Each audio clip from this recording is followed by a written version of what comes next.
This is Chapter 8 in the reading of A Course in Miracles, The Journey Back.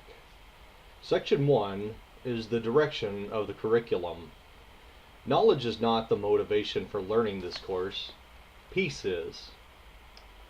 This is the prerequisite for knowledge only because those who are in conflict are not peaceful, and peace is the condition of knowledge because it is the condition of the kingdom.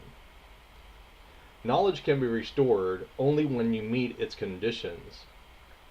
This is not a bargain made by God, who makes no bargains.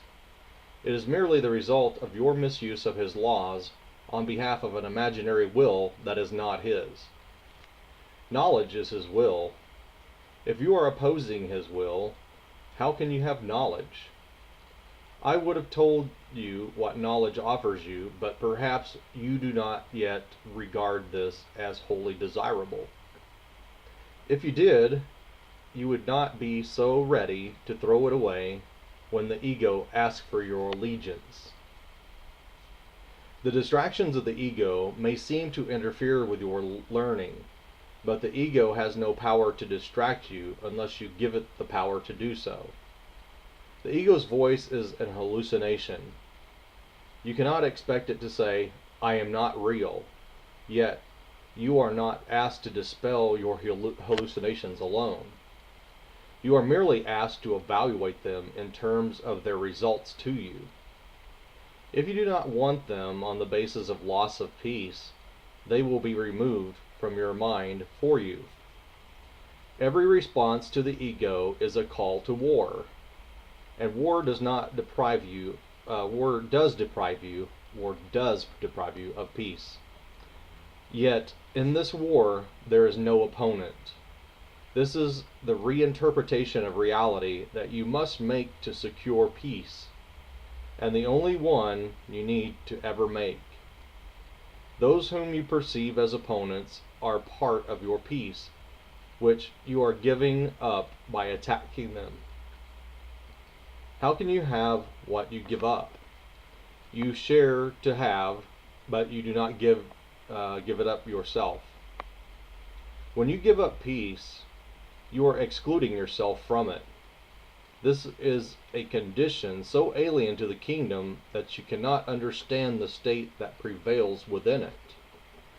Your past learning must have taught you wrong things, simply because it has not made you happy. On this basis alone, its value should be questioned. If learning aims at change, and that is always its purpose, are you satisfied with the changes your learning has brought you? Dissatisfaction with learning outcomes is a sign of learning failure, since it means that you did not get what you wanted. The curriculum of the atonement is the opposite of the curriculum you have established for yourself, but so is its outcome.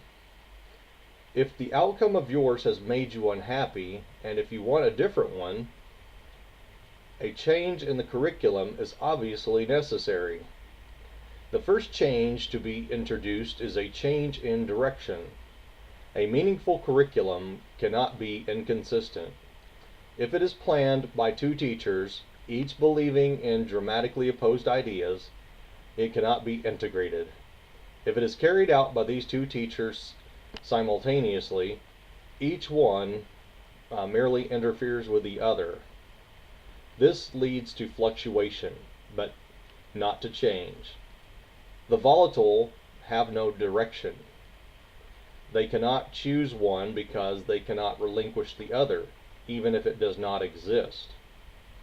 Their conflicted curriculum teaches them that all directions exist, and gives them no rationale for choice. The total senselessness of such curriculum must be fully recognized before a real change in direction becomes possible. You cannot learn simultaneously from two teachers who are in total disagreement about everything. Their joint curriculum presents an impossible learning task. They are teaching you entirely different things in entirely different ways.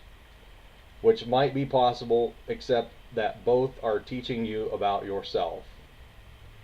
Your reality is unaffected by both, but if you listen to both, your mind will be split about what your reality is. That is the end of the reading of A Course in Miracles, Chapter 8 and Section 1.